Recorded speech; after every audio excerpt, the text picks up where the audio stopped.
Hi friends. അപ്പം സംഭവം എന്താന്ന് വെച്ചാൽ എന്റെ ഫോൺ മിസ്സായിരുന്നു. സംഭവം ബസ്സിൽ വെച്ചാണ് നടക്കുന്നത്.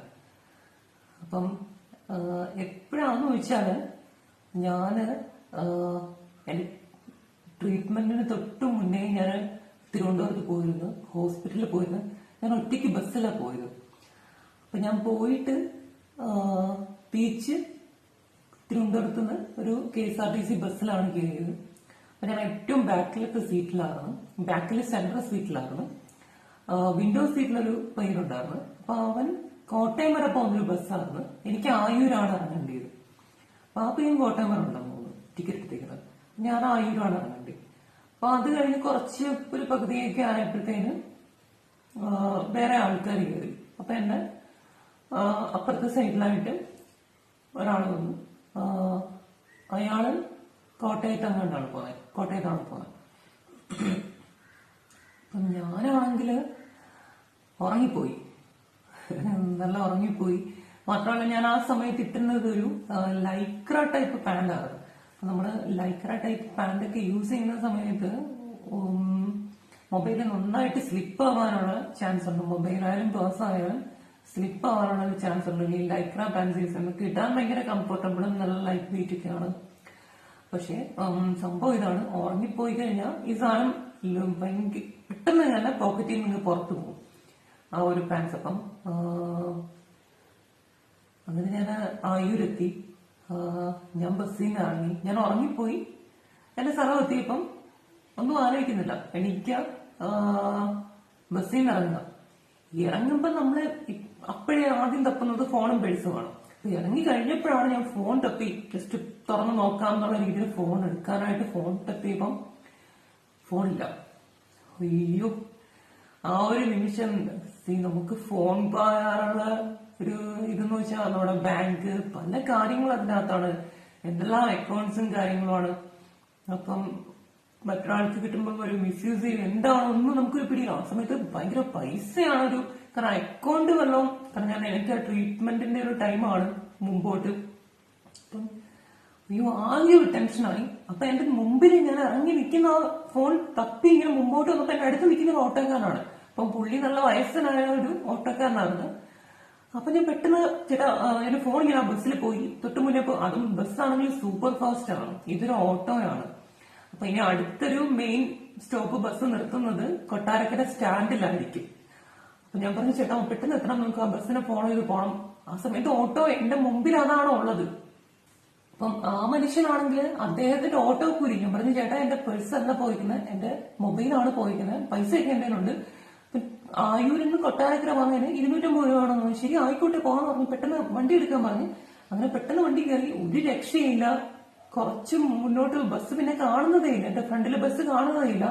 ഓട്ടോ ആണ്, അയാൾക്ക് സ്പീഡ് കൂട്ടാൻ പറഞ്ഞാൽ അയാൾക്ക് ഒരു ലിമിറ്റേഷൻ ഉണ്ട്, ഓട്ടോയ്ക്കൊരു ലിമിറ്റേഷൻ ഉണ്ട്. ഒരു രക്ഷയില്ല. എനിക്ക് ആകെ ടെൻഷൻ, എന്ത് ചെയ്യണോന്ന് അറിയാം. ഞാൻ ഓട്ടോയ്ക്കകത്തിരുന്ന് കൈ കാണിക്കുന്നു പുറത്തുള്ള വണ്ടിക്ക് ഒന്നിടത്ത് അതിൽ കാണണോ എന്തെങ്കിലുമൊക്കെ ഞാൻ കൈ കാണിച്ചോണ്ടിരിക്കും ഓട്ടോയ്ക്കകത്തിരുന്നിട്ട് അതിലൊക്കെ കയറി പോകാൻ വേണ്ടിട്ട്. അവസാനം ഒരു രക്ഷയില്ല. അതുകൊണ്ട് ഓട്ടോ എത്രയായിട്ട് എത്തുന്നില്ല. കുറച്ചു മുമ്പ് ഒരു പകുതി പോലും ആയിട്ടില്ല സത്യത്തില്. അങ്ങനെ ഞാൻ ഓട്ടോയിൽ നിന്ന് ഇറങ്ങി. ഞാൻ പറഞ്ഞ വണ്ടി നിർത്തി ചേട്ടാ, ഞാൻ ഇറങ്ങാം, ഞാൻ വേറെ വണ്ടിയിൽ പോകാം. എന്നിട്ട് ഏതോ ഒരു സ്ഥലത്ത് റോഡിന്റെ നടുക്ക് ഞാനങ്ങ് ഇറങ്ങി. അപ്പോഴും അയാള് എന്നിട്ട് അയാൾ എന്റെ 150 രൂപ വാങ്ങിച്ചു. 150 രൂപ ആണോന്ന് പറഞ്ഞു. പിന്നെ ഞാൻ കൊടുത്തു. എന്നിട്ട് പക്ഷെ അയാൾ ഒരു ഇച്ചിരി നിന്ന് ഞാൻ ആ സമയത്ത് കൈയും കാണിച്ചുകൊണ്ട് നിൽക്കാൻ പറ്റും വണ്ടികൾക്ക്. അപ്പം എന്ത് പറയാൻ, ഭാഗ്യം പക്ഷെ ഒരു കാറ് കയറി നിർത്തി. അവരാണെങ്കിൽ 2 ചേട്ടന്മാരായിരുന്നു. അവർക്ക് എന്താണ് റൂഫിങ്ങും അങ്ങനെയൊക്കെയുള്ള വർക്ക് ചെയ്യുന്ന ആൾക്കാരായിരുന്നു അവര്. അപ്പൊ അവർ അതിന്റെ വർക്കിന്റെ ഭാഗമായിട്ട് ആ റൂട്ട് പോയതാണ്. നമ്മുടെ കൊല്ലം നാട്ടുകാരെ അല്ലായിരുന്നു.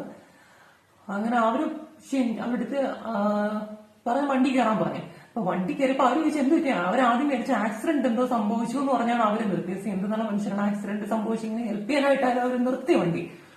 അപ്പം ഞാൻ പറഞ്ഞു അയ്യോ അതല്ല സംഭവം, എന്റെ ഫോൺ തൊട്ട് മുന്നേ പോയൊരു ഫാസ്റ്റിനകത്ത് ഞാൻ ഉറങ്ങിപ്പോയത് കാരണം ഫോൺ എന്റെ കയ്യിൽ നിന്ന് പോക്കറ്റിൽ നിന്ന് വീണുപോയി. അപ്പൊ അതെടുക്കാനാണ് അങ്ങനെ. അപ്പം അവരെ ഫോൺ എനിക്ക് തന്ന മോൻ ഇതിനകത്ത് വിളിക്കാൻ പറഞ്ഞു.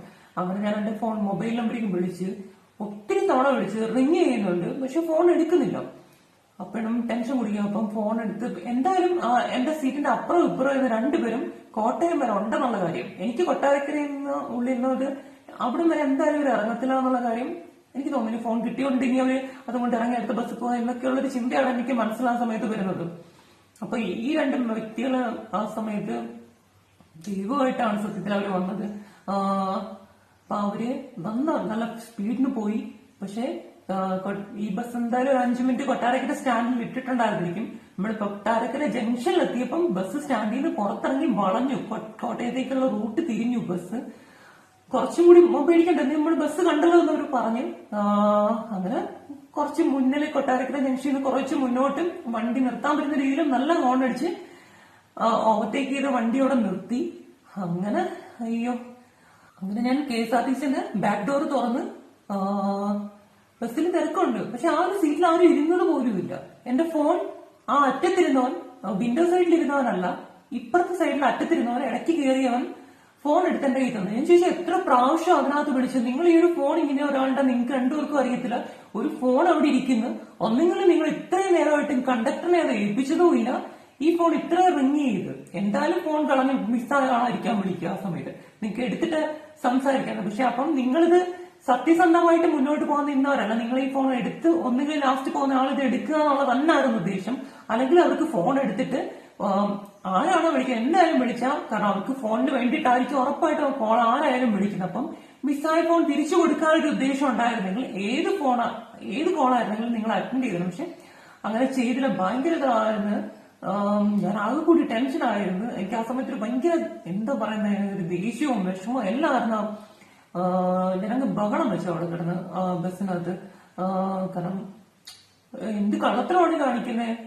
ഫോൺ ഇത്രയും നേരമായിട്ടൊരു സീറ്റ് ഇങ്ങനെ നടുക്ക് നോക്കിക്കൊണ്ടിരിക്കുകയാണ്. ഒരാൾ ഇറങ്ങിപ്പോയിട്ട് അത്രയും ആയൂരിന്ന് കൊട്ടാരക്കരയും കഴിഞ്ഞു, ഇത്രയും പേര് ബസ്സിൽ തിരക്കുണ്ട്. കാരണം എന്താ, അപ്പം ഇങ്ങനെയുള്ള കള്ളന്മാർ ഒത്തിരി ഉണ്ട്. അപ്പൊ അത് കഴിഞ്ഞ് ഞാൻ ഫോണൊക്കെ വാങ്ങിച്ചു ബസ്സിൽ നിന്ന് പുറത്തിറങ്ങി ബസ് വിട്ട് ഞാൻ അവിടെ നിന്ന് കരഞ്ഞു. സത്യത്തിൽ എനിക്ക് എന്താ പറയേണ്ടതെന്ന് അറിയത്തില്ല. ആ രണ്ട് വ്യക്തികൾ ആ സമയത്ത് ദൈവത്തിന് തുല്യമായിരുന്നു. അപ്പൊ ആ വ്യക്തികള് പിന്നെ അതിനുശേഷം അവരുടെ എന്തെങ്കിലും വർക്കൊക്കെ ഉണ്ടെങ്കിൽ പറയണേ, അവരെനിക്ക് നമ്പറൊക്കെ തന്നു. അവരുടെ ഒരു പൈസ പോലും അവിടെ തന്നെ ഇവിടെ വരെ വന്നതിന് വാങ്ങിച്ചതും ഇല്ല. എനിക്കൊരു നാരങ്ങ വാങ്ങിച്ചു തരികയും ചെയ്തു. ഇനി എന്തെങ്കിലും വേണോന്നും ചോദിച്ചു. എന്തെങ്കിലും വർക്ക് ഉണ്ടെങ്കിൽ പറയണേന്ന് പറഞ്ഞു. പക്ഷെ സംഭവം അതിനുശേഷം എനിക്ക് എന്റെ ട്രീറ്റ്മെന്റും കാര്യങ്ങളും ഒക്കെ ആയിരുന്നു. ഞാൻ പിന്നെ ഒരു ബന്ധം ഇപ്പൊ ഞാൻ അവരെ കുറിച്ച് ആലോചിച്ചു, എന്റെ ആ ഒരു ഫോൺ മിസ്സായ ആ ഒരു മൊമെന്റ്. അപ്പം എന്നെ സംബന്ധിച്ച് പറയുകയാണെങ്കിൽ ജീവിതത്തിൽ എന്തൊക്കെയോ സംഭവിക്കുന്നുണ്ട്. എനിക്ക് നല്ലത് വരുന്നുണ്ട്, ഒരു ചീത്തയും കൂടെ വരുന്നുണ്ട്. ഒരു കയറ്റം ഉണ്ടെങ്കിൽ ഒരിറക്കമുണ്ട് എന്നുള്ളതിനോട് എക്സാമ്പിൾ ആയിട്ടാണ് എന്റെ ജീവിതം മുന്നോട്ട് പോകുന്നത്. എല്ലാ കാര്യത്തിലും അത് തന്നെ. ഭയങ്കര കയറ്റമുണ്ട്, ഭയങ്കര ഇറക്കമുണ്ട്.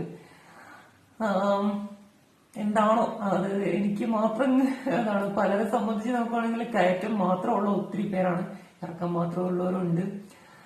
പക്ഷെ അങ്ങനെ കയറി നിന്നിട്ട് ഇറങ്ങുമ്പം ഒരു ഇതാണ്, എനിക്ക് മുന്നേറി വരണം. അപ്പം ഇങ്ങനെയായിരുന്നു എന്റെ ഫോണിന്റെ കഥ. ഇപ്പൊ ഫോൺ തിരിച്ചിട്ട് ആ ഫോണിലാണ് ഇപ്പോഴും ഈ ഒരു വീഡിയോ എടുക്കുന്നതായാലും. ആ ഫോൺ അന്ന് മുതൽ ഇന്ന് വരെ എനിക്കൊരു ഫോൺ പോലും വാങ്ങിക്കാൻ പറ്റില്ല. ഈ ഫോൺ 4 വർഷം കഴിഞ്ഞ് ഒരു ഫോൺ പോലും പുതിയത് പിന്നെ വാങ്ങിച്ചിട്ടില്ല. വാങ്ങിക്കണമെന്നുണ്ട്. ഈ ഫോണിന്റെ ബാറ്ററി ഇതായിട്ടുണ്ടെന്ന് തോന്നുന്നു. Okay, thank you.